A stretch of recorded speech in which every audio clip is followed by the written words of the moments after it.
welcome. My name is Achilles Soltis. I'm the president of the Democracy and Culture Foundation, and we convene Art for Tomorrow, normally in association with the New York Times. Really glad to be here. It feels like a bit of a homecoming.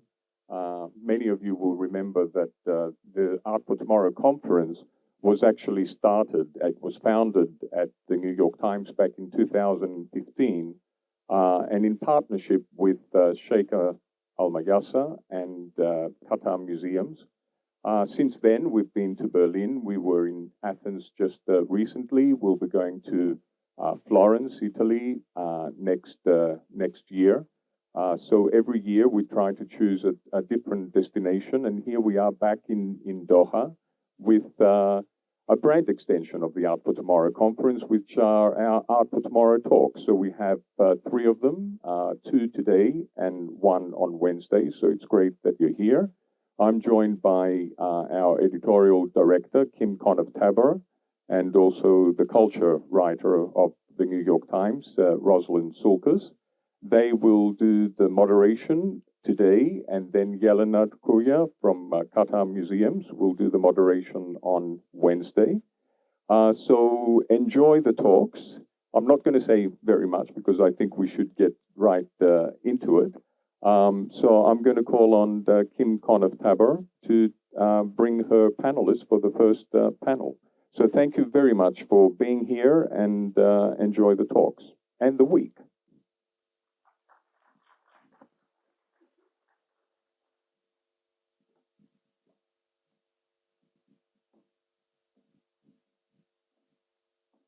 To the stage.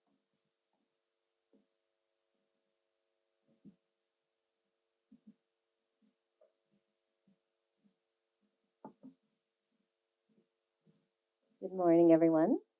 Lovely to see you here. So you may notice there's been a bit of a change in the program, small change. Two of our panelists, original panelists, have fallen ill, unfortunately, and we're actually not able to travel to Doha, Hans-Ulrich Obrist and Simone Fatal. But thankfully, we have a solution. Shezad Dawood very graciously stepped in to take their place, because to take the place of 2 people. So, tall order for our talk here on public art today. I'm Kim Conniff-Taber. I'm the editorial director of Art for Tomorrow and of the Democracy and Culture Foundation. And we're thrilled to be here with you this morning. So with my esteemed panelists, so I have Abdulrahman Al Ishaq. He's the director of public art for Qatar Museum. Ernesto Neto, who's amazing Brazilian artist. And as I mentioned, Shezad Dawood, who is an artist based in London. So we are here to talk about public art. So I thought it might be useful before we dive in to discuss, or to at least frame, what is public art. So there may have been a time when the idea of public art called to mind a statue of a general on a horse in the middle of a park somewhere. So we've come a long way since then. Now when we think of public art, we often think of outdoor sculptures, installations, maybe street art.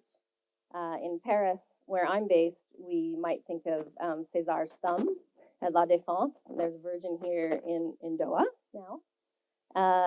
Maybe the steel spheres at the Palais Royal, or Jean-Michel Otoniel's baubles at the nearby metro.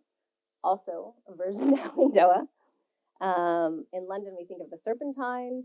Been a mainstay there for 20 years, starting with Zaha Hadid 23 years ago. Of course, the Venice Biennale with its installations, series of murals in Hong Kong, and of course, there's the Prada store in Marfa, Texas.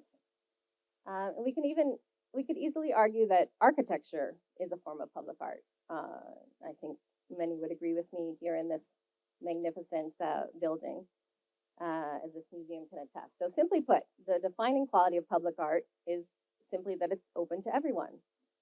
People from all walks of life can see it, participate, engage with it. You don't need an invitation, you don't need a museum ticket, and even, quite frankly, you don't always need the desire to view the work. So the art is confronting the viewer. The work is confronting the viewer, and sometimes when they least expect it. And that's where I think the magic maybe can start to happen. So here in Doha, as we know, even long before the World Cup, there were already public artworks all over the city, spearheaded by Her Excellency Sheikh Mayasa. Now there are more than 40 new works. You'll correct me if I'm wrong there. And I think they're up to maybe 80 total, dotted all over Doha. And so hopefully you've already seen a lot of them, starting with the bear, Urs Fischer's giant bear at the airport. We have Richard Serra's steel monolith in the Brook Nature Reserve, Louise Bourgeois' monumental spider at the National Convention Center, Igal, in Lusail, by a young artist named Shuk Almana. And then we'll have these 3 works that are going to be unveiled later today, one by Ernesto Neto, one by our next panel speaker, Olaf Eliasson, Simone Fatal, who couldn't be here with us. And we're also, lucky enough to have two artists here with us today who have works here in Doha. And the architect behind this program. So I'm going to turn to him first. I don't want to talk your ear off. I want to get to my panelists here. So Abdulrahman Al Ishaq is the director of public art at Qatar Museums, as I mentioned. And in a video interview on the Qatar Museum website, you said something that really struck me, really resonated. You said that public art by nature is not targeted to a particular demographic, but to all segments of society. So I want to start with just a very simple question that I'll pose to all of you in kind of in different forms, but I want to start with you. What is the purpose of public art, in your opinion? Grab your microphone. Assalamu alaikum. Assalamu alaikum. Can you hear me? Thank you, Kim, and thank you all for attending today. I guess public art means different things to different people and institutes.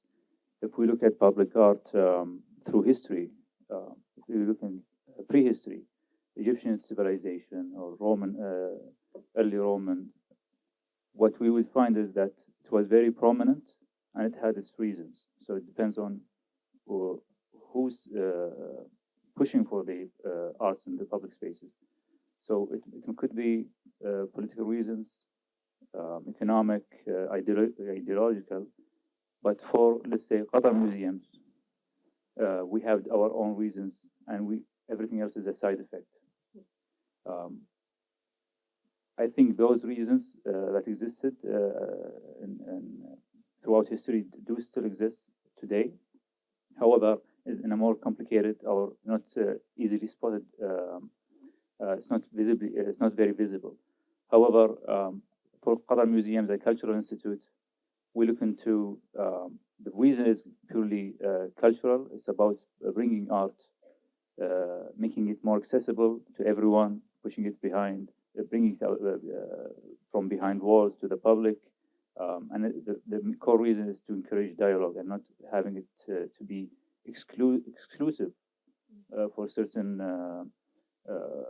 museum or gallery goers. It should be available for everyone. And we think if that happens, people engage in dialogue, because artwork, it has a subject, like my colleagues here, Neto and Shezad. They've created artworks, but I assume that people will discuss other things around the artwork. Some other topics. Her Excellency have unveiled Ugo Rindinoni's Doha Mountains.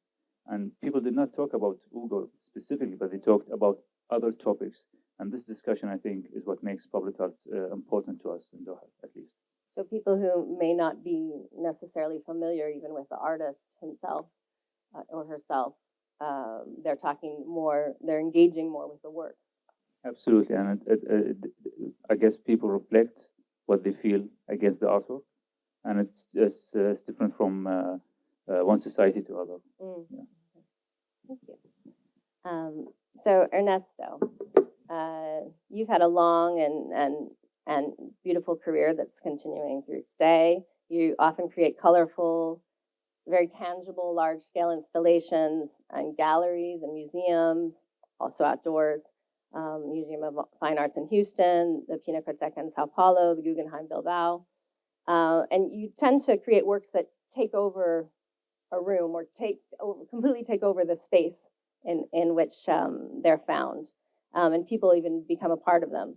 One reviewer said, this is art that appeals to all the senses. It's a holistic experience, which I love. So I'm going to pose the same question to you. What is the purpose of public art, and what's different about taking a work outside, or at least out of the institution, into a more public space?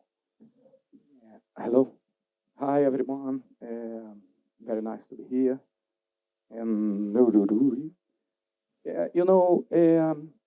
It's interesting because I don't very much do much work outside.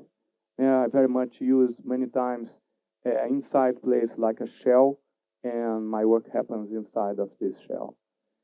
And sometimes are public. We did a piece at the train station in Zurich, was very public. What I think is that the public art has no this interface in between the people and the artwork in itself. So it becomes more naked, and there is this situation. How long does it happens to be still being art, or becomes just a furniture in the landscape of a city? You understand what I mean? So this is a kind of interesting suggestion, because the future is always moving, and you never know what something is representative today and how it's going to be tomorrow. And this is there in that place. So it's something very kind of a bet that you throw away some dice and see how it happens. And sometimes you don't even see how it happens, because but this object is there. And there is this thing, what is this there for? And it's there to suggest like status things, or is there really to shake the people, to involve the people, to create how some work can have new meanings with new people, with new generations, how it can survive. So I think this is something that is quite interesting for me.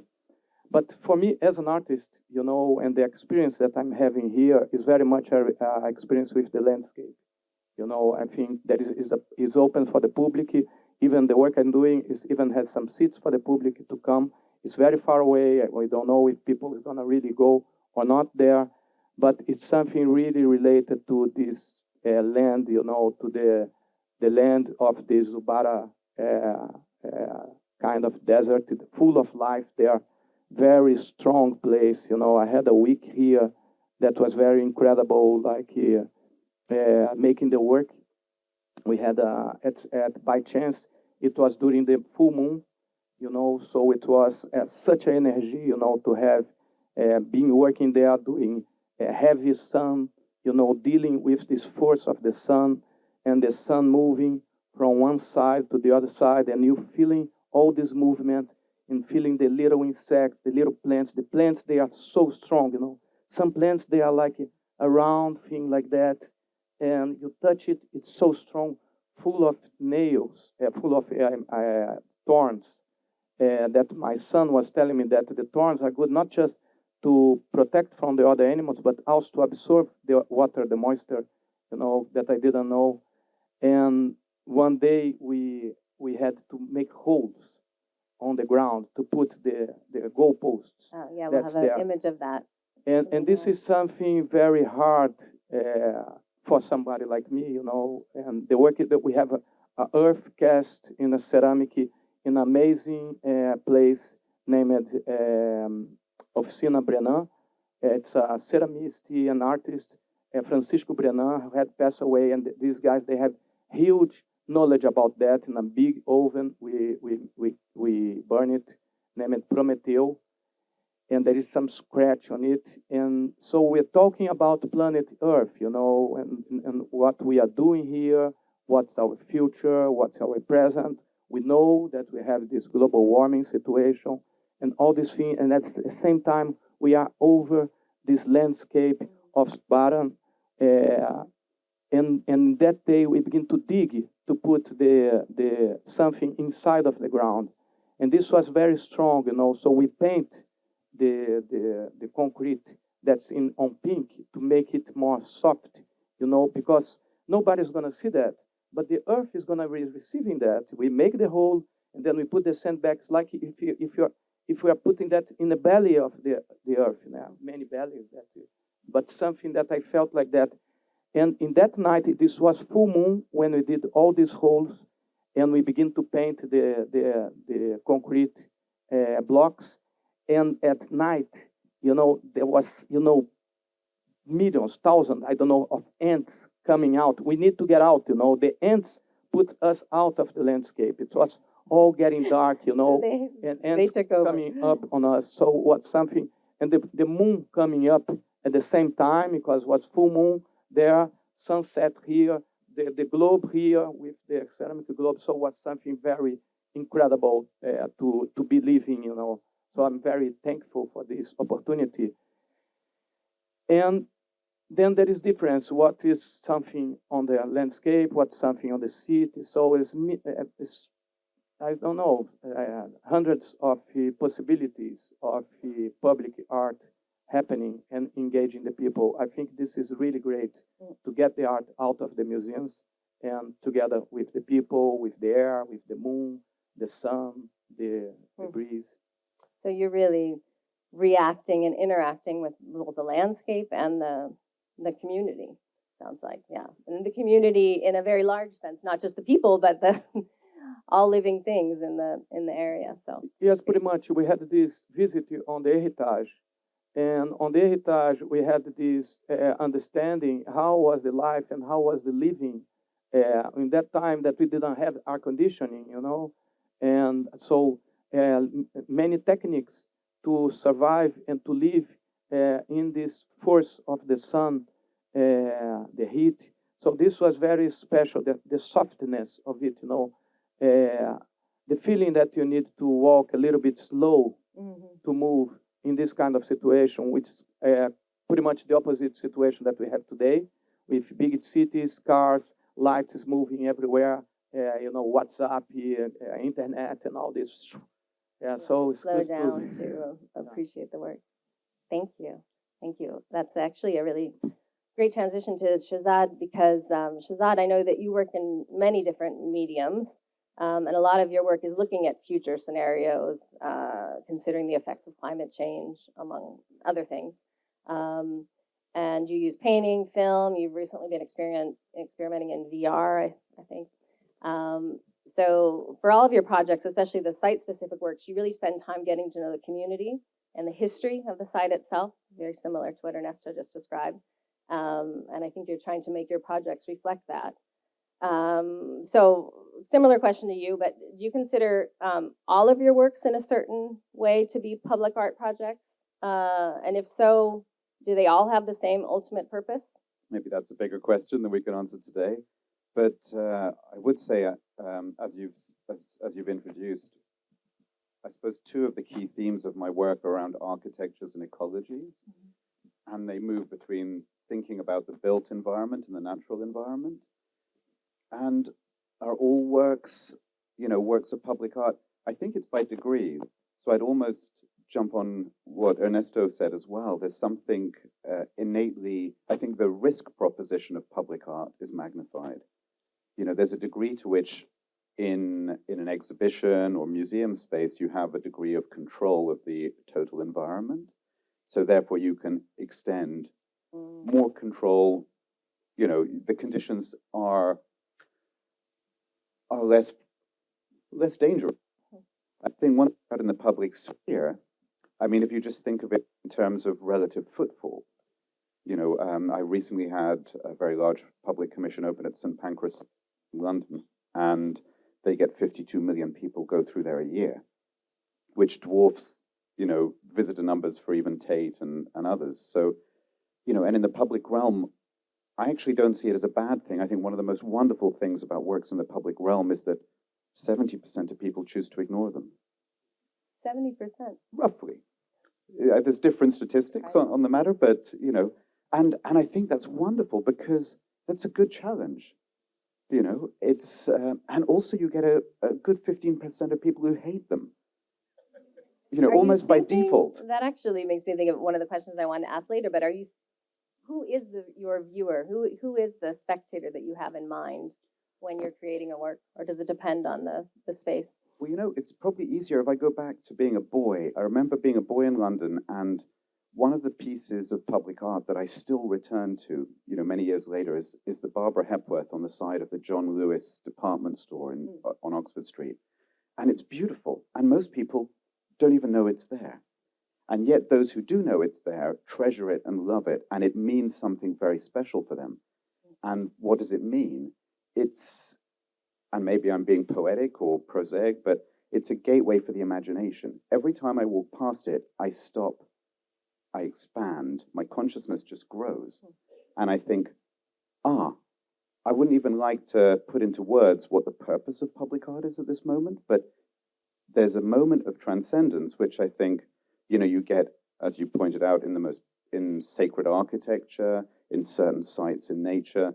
There's a moment of transcendence which connects us all to something greater.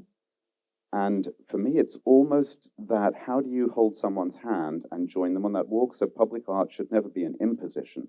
Perhaps in that way it's humbling, because it's a different set of conditions to the gallery, where you have to be more humble, and you actually have to say to somebody, would you like to come on a walk with me?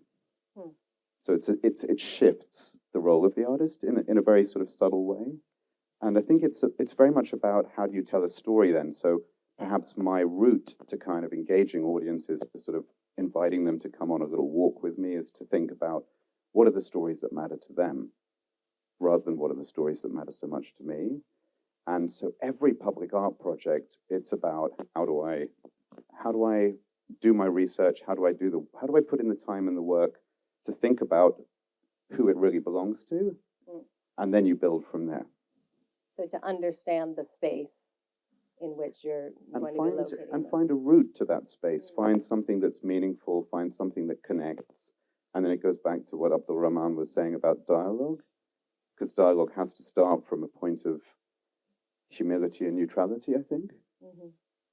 Interesting. Well, that actually, for Abdulrahman, when you're deciding which works, or either commission, because I know some of the works were commissioned, but others were chosen to be put in the space, what are the criteria that you use?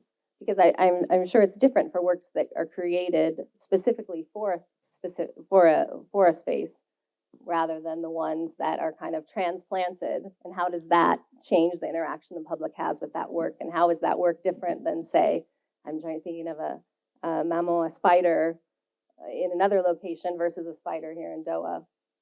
Yeah, I would love to take credit for that, but the truth is, I work with some amazing individuals that make that happen, make these decisions. On top of that is Her Excellency, the Chairperson, Sheikh Al-Mayasa. I have an amazing public art team with curators who study the sites, and based on that criteria, validate if this is the correct setting, if this is the correct environment for an artwork. And of course, with Tom Eccles, who is key, who is sitting with us, he's also the top advisor on public art. So the decision is not singular. It's a discussion, internal, and many factors play into how an artwork is placed, and where it's placed, and what is the narrative. And usually the narrative changes after it's installed. We have a narrative that is intended, but the public creates its own narrative of the artwork, and it's adopted. And when that happens, we think that's a success. Does the artwork itself also change during that process sometimes? I mean, Ernesto, I want to go to Ernesto for this, actually, because you had been talking about interacting with the environment, but I'm wondering if the vision, the project that you had in mind, did it transform during that process too? Did you change the work itself? Oh, yeah. And not just for the work here in Doha. I mean, you could talk about another one if you. Yes, the work it changed now. When we begin is something, and then the process change a little bit to what's going on. But what I think, thinking about what you're talking, this is very interesting what you're doing here, because you're really doing a public art experience here. And you really can research about that from one work to the other. What's the difference of the reaction of the public, and how does it work, because it's like an experience, you have this bottle here, you let it fall down and see what's happened. So you have all this public art here, and now you're going to see what's happening. We're already doing it. So I think you can really research and think about how it's going on, because it's so many works in a smaller area, in a way, that can be very much understandable. But what I think also that the location is always very important. But the experience I have with my own work, sometimes when I change the location of the work changes many times change the relationship with the people. But it's still the same work, So I think the idea, because this is the question, if you change the question that we were talking, if you have something forever there, you have this situation that sometimes it becomes part of it forever, and it fits good, and I don't know, has a good relation with the people. But if you change, I think it's good to change, I think can regenerate the place that it was, and also the artwork that had moved to another place. So maybe some things is difficult to change, but I think this dance, I'm very much in favor of that, I have to say. How about you, Shezad? Do you have something to add to that? The works that are changing and transforming as you're installing them, or as you're interacting even more with the landscape, the community, etc.? Well, one can be even more transparent. And, initially I was invited to put forward 2 proposals for Doha, and actually it was the other one that got chosen. And then for various reasons, it just became not structurally possible. And actually, it defaulted to what I think was the better proposal that it should have always been. Oh, interesting. So I think, it's, I think as an artist, as a human being, you propose a number of things, and then the world gives you back what it wants to. So I think there's a way in which things find their natural place, and even sometimes they don't. I think it's interesting how, people hated the Eiffel Tower for a long time after it was completed. And I think there's also that some things, it's about timing. It's about reception. It's about many things. But also when you're thinking about something in conditions like Doha, you're thinking about sunlight. I mean, my work here, I went very much into the sort of modern architectural history of Doha, because I'd always been actually quite fascinated by the Sheraton Hotel here as William Pereira's sort of sci-fi vision for Doha. And I'm very interested in this moment of modernist architecture in the post-independence moment, not just in Qatar, but in many other states in the global south. I think it's reflective of so much utopian drive for what could be. And then obviously, things measure up or don't accordingly in different territories. But I think there's something very beautiful about that utopian drive, and that utopian drive for freedom, for self-realization, for self-visualization. But then also, it's interesting how sometimes those buildings get forgotten, overlooked, not cherished, and also weathered over time. Sun plays a part. I mean, most of the key modern buildings in Doha are bleached from the sun. And I think it's a beautiful thing. So it's thinking about, what materiality do I use to reflect that, to resonate with that? Also, dare I say it, one can have all sorts of ambitions for posterity, but one also has to think about maintenance and upkeep and, not so exciting things for an artist to have to deal with. Engineering that goes into it, the structure, like you said, it was not structurally sound. What was the other project? Just for sorry, what was the other project that didn't? Oh I don't know. I'm glad to talk about it. It was one for the metro, and it was actually a set of digital screens that were playing with evolutionary algorithms for the metro, so journeys would become infinite. And it was a very, beautiful proposition, but there were delays in terms of the metro. There were issues about integrating it with infrastructure that was advanced to a certain point. So it was not to be. So any major project, you still have to deal with. Well, I think that's also with public not art, just the vision, but the reality. It's not just, I was talking earlier about the difference between public conditions and museum conditions, but there's also a difference between making a painting in the studio where you have, a very large degree of control, and then doing something for the public realm, where, as you say, I mean, you have to deal with endless rounds of engineering, structural detail. Yeah. Obviously, what I've done for Doha is a playground, so, and I have kids of my own, so I was terrified of anybody being injured. You did this place that people move children, with the architecture buildings, then the male English male building, and other one everything white. Yes. I have seen that at night. Very cool. Well, let's look at some of them. We have images here, so I don't want to but miss out on the can I say something? Sure. Go ahead, That and then was we'll coming to me. go through some of them. The artwork has an energy. Spread this energy in my view. And my feeling, some things is difficult to move from one place to the other. You have to make foundation, dig the earth in this situation that I talk about. But the feeling I had that is the artwork arrived here, spread this energy here for a while, then it moved somewhere and spread this energy somewhere else. I think this is very helpful. Of course, sometimes it's difficult because of the foundation, but that would be my idea. That's something that more movement than stay forever in the same place. That's what I feel. And do you think that energy permeates even if somebody is not looking at the artwork? As you said, 70% of the people don't even look at it. But is the energy still there? I think it's like his piece he has here. A lot of people, children, they're gonna play there. They maybe has no idea what it's about there. Yeah. But the piece, the art that is in there is gonna be blowing on them. At some point, they're not gonna look to this English mail. What's the name of it? English mail? Post office. English post office, and they're gonna see the reference and to the other thing. It's gonna work on them. It's good when it works like picking up the spirit, and not exactly the intellect. But goes like subtly.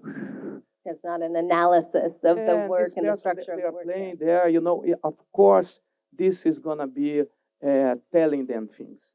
Blah blah blah blah. Kuru kuru kuru. While you're going down the swing, up and down, and your body begin to breathe the knowledge. And this is very good, I think. Great. Well, let's look at some of them. Some of the works, including that one. It'll be at the end. Let me just make sure this works here.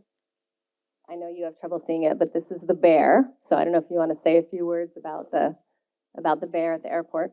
Well, I guess this goes back to can a work change, an artwork change the environment, and what Ernesto said as well. If you move the artwork from one location to another, will it have a different meaning? Will it have the same spirit?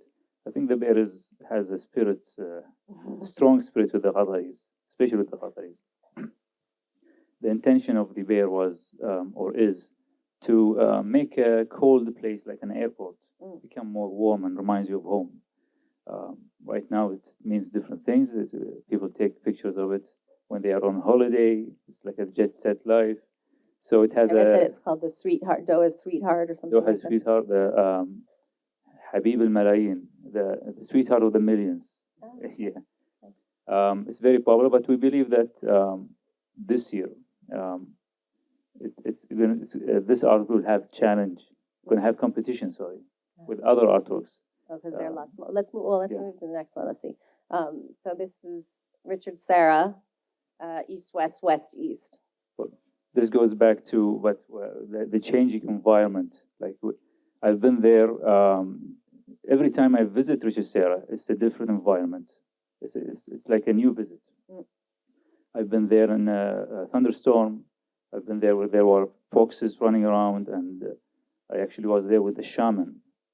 And it's every time I visit, and one of the more interesting visits where there was a locust swarm going there. So every time I visit, it's a desert. Every time it's a new experience, and when the sun sets, the spiders come out, the ants, and the howling starts.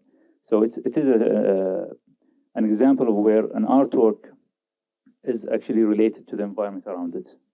Worth going back again and again, sounds like. Oops, sorry. There was the thumb. There we go. Well, the thumb is also, it was placed in Suq Waqif, where it's a very traditional location, and the art is very contemporary. So it creates this contrast.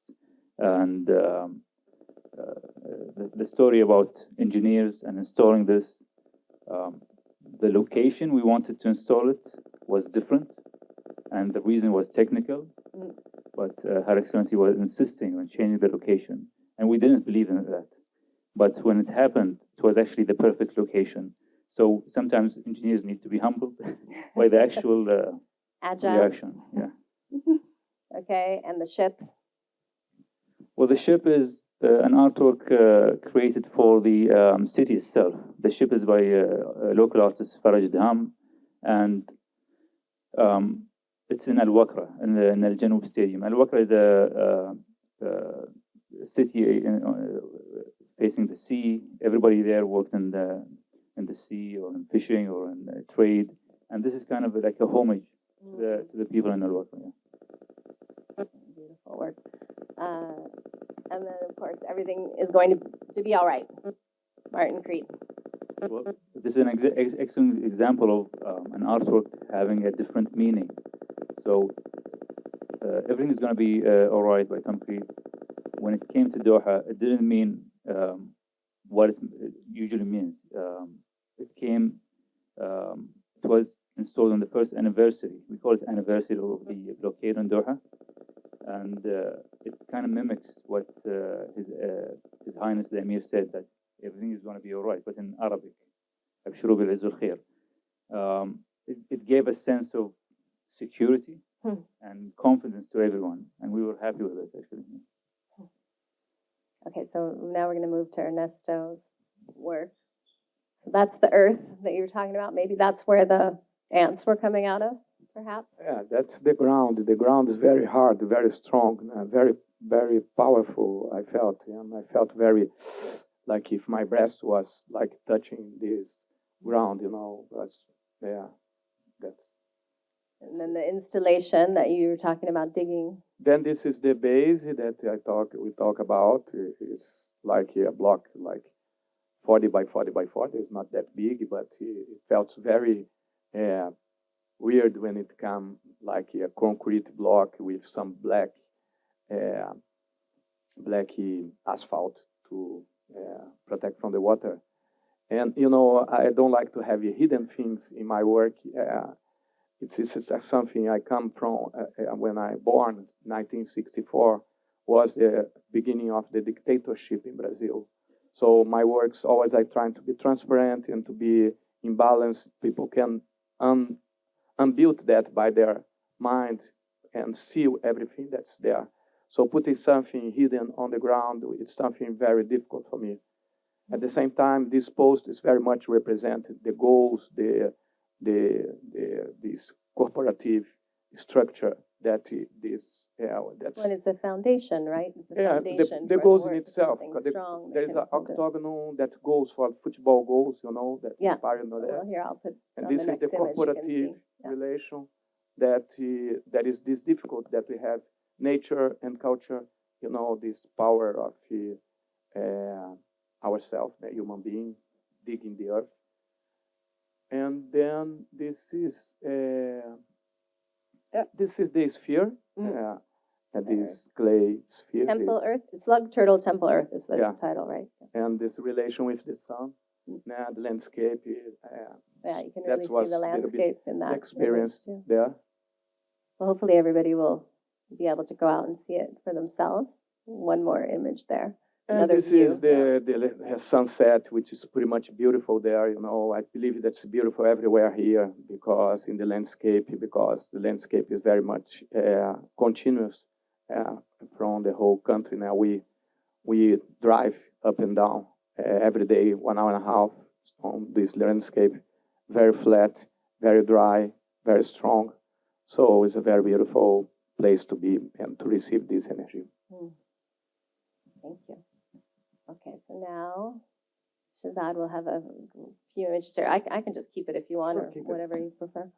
Could you describe this close-up here?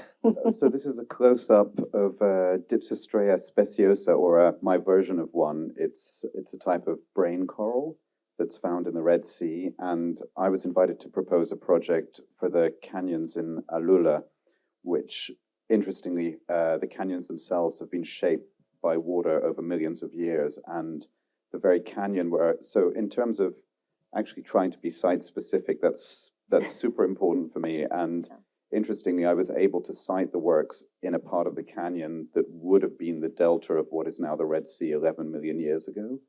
So that deep connection to time, location is very powerful. If you carry on, and please. Research. Takes a lot of research to. Whoops, sorry. There you go. You can actually see all the markings, the sort of carvings on the canyon wall itself are the sea. And, you know, I suppose possibly in some ways it comes from also working in film. I'm very aware of how enriching it is to work with a team and to be in dialogue with other people than just myself. So, you know, I was able there to be in dialogue with local geologists, marine biologists, and to really, you know, I remember the first site visit. I think everyone thought I was mad because, you know, it was one of those ones, probably like today, where you're driven up in a nice car and you know, everyone is looking presentable, and I proceeded to ruin my jeans climbing up the canyon looking for fossils, because for me, I wanted to find actual physical traces of shells of you know, marine creatures to kind of verify my hypothesis. This is quite a particular project because the corals are treated with thermochromic paint, and I wanted to make people viscerally aware of human impacts on what usually remains unseen beneath the surface of the sea. So the corals actually start early morning or late at night carbon black, and according to the ambient temperature, they move through their natural underwater fluorescence to being completely bleached at the high point of temperature in the day. So this sort of process that we're normally able to ignore suddenly becomes very, very embodied. So making that. Now, if you don't mind, because I want everybody to be able to see the new work. So I'm going to click through to that, if that's okay, because I want to make sure we can take at least 1 or 2 questions. We are running out of time, unfortunately. Let me just, I'm sure Shezad would be happy to explain these to everybody, but let's see. Is this it? No, carry on. One more. One more. There we go. This is the playground. And so this is still a render. I should have been more transparent like Ernesto and shown some of the on-site images. We're still finishing up, and it's due to be unveiled on the 28th. It's been an amazing process of research. I mean, I talked a little bit about the architecture. It was actually Abdulrahman, when I was telling him about my fascination with William Pereira's original master plan for Doha, and he said, you must speak to Fatma El-Salawi, who is an architectural historian based here in Doha, and has been working for a long time to try and preserve these buildings, get them better appreciated. And, you know, talking about collaboration, she became, you know, the project couldn't have happened without her. And for me, that's really important because it means it has a reason, you know, to exist here. And you can really see the influence. So as you were talking about the architecture of the surrounding buildings and how that kind of fed into your idea for this. And I think even to say something, to carry on with what Ernesto was saying earlier, what you do about things just sort of percolating, you know, and you were right, you know, kids might not make the immediate connection, but you think about, oh, if that's one of your primary audiences, what do you do? So I actually just, there's some set parameters for scale for children's playgrounds. And obviously as an artist, you have to stick to those. So I just magnified each play structure because I thought, what is the relationship of a child's body to my playground and the playground's relation to the buildings it references? And that became just Oh, and so it built out from there. It became this sort of, proportional relationship.